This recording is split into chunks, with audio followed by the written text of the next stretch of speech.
This is Tom from Atomic Films, and today I will be reviewing Adventureland. On the map of Disneyland, you'll see that Adventureland is the first left right past the Jolly Holiday Bakery Cafe.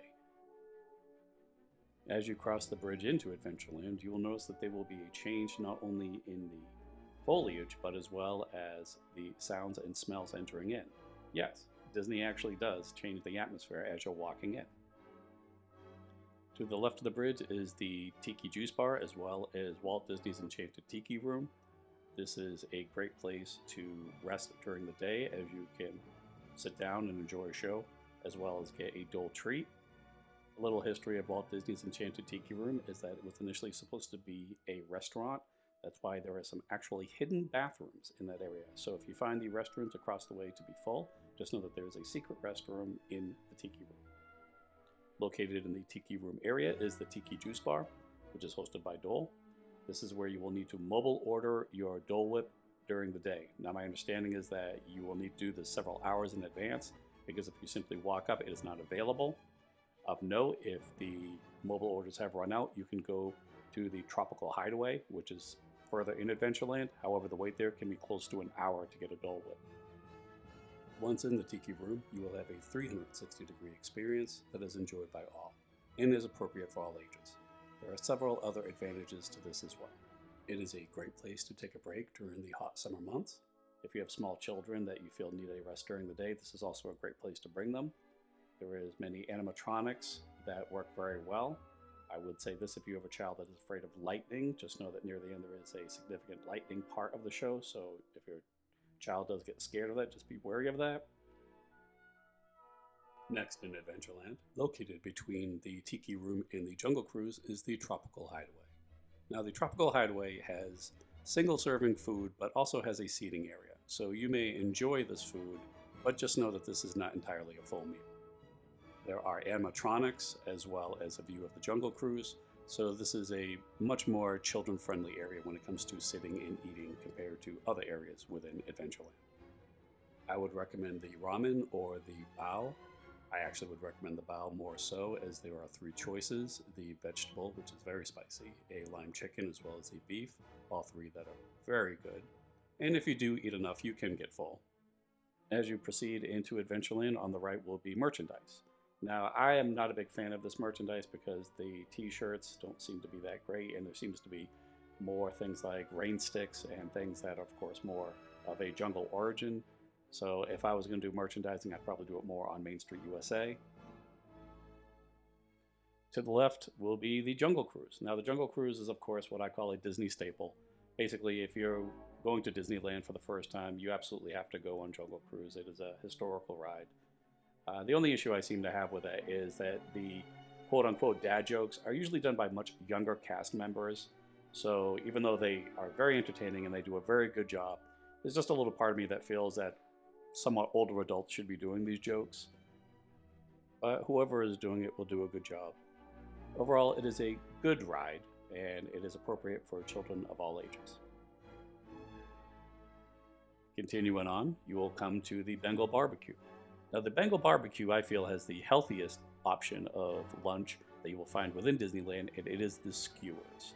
Now, in just about every other land, you will find your burgers and fries and pizzas, as well as, every other sort of unhealthy thing that you can find within Disneyland. But these skewers, I feel, are very healthy. You'll find very low-carb alternatives at this place as well, and you can mobile order. Therefore, I feel it is one of the best choices to eat in all of Disneyland.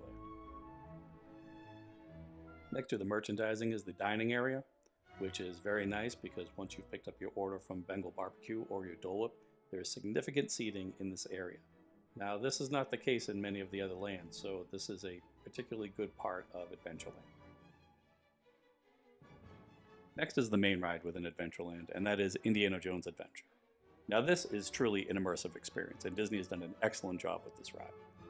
As you first enter the line, what you may want to do is ask a cast member for a decipher card. There are several hieroglyphics throughout the entire experience that will need translation.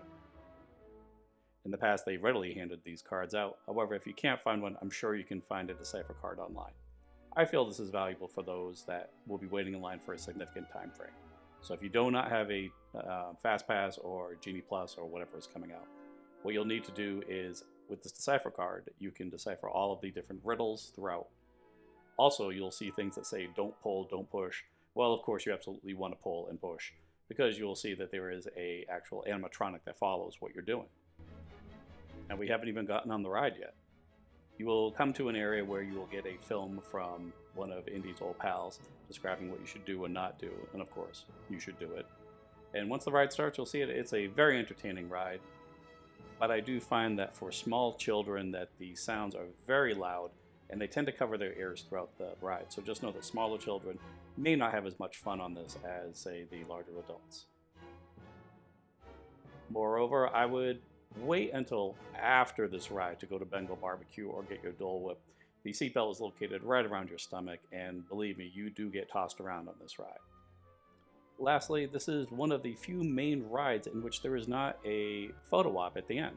So if you're looking for pictures of you on the ride, you will not find it with Indiana Jones. Of note, at the very end, the exit is the same area where the entrance is, so your party can always meet you where you began.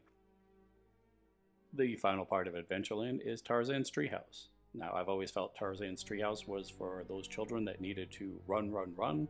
So if you have a child that loves to run in open spaces, this is the area for them in Adventureland. There are many levels that the child can run to. The area is very secure and within a certain area, therefore, you will not worry about the child wandering off into Indiana Jones or other areas within Adventureland. It is also on the cusp of New Orleans Square and Frontierland. So you may want to have the child burn off some before you go into those areas, as those areas are usually more packed. The movement of children is usually more restricted just simply due to crowd size. For those with limited time, I would focus on Indiana Jones Adventure, and I would Genie Plus that several hours in advance. For food, you can mobile order Bengal Barbecue fairly rapidly. I know that with Dole Whip, that is several hours in advance. As far as merchandising, I would probably go to a different land, but it all depends on whatever your tastes are. And that's my review of Disneyland's Adventureland. I hope you found it helpful. Good luck on your trip.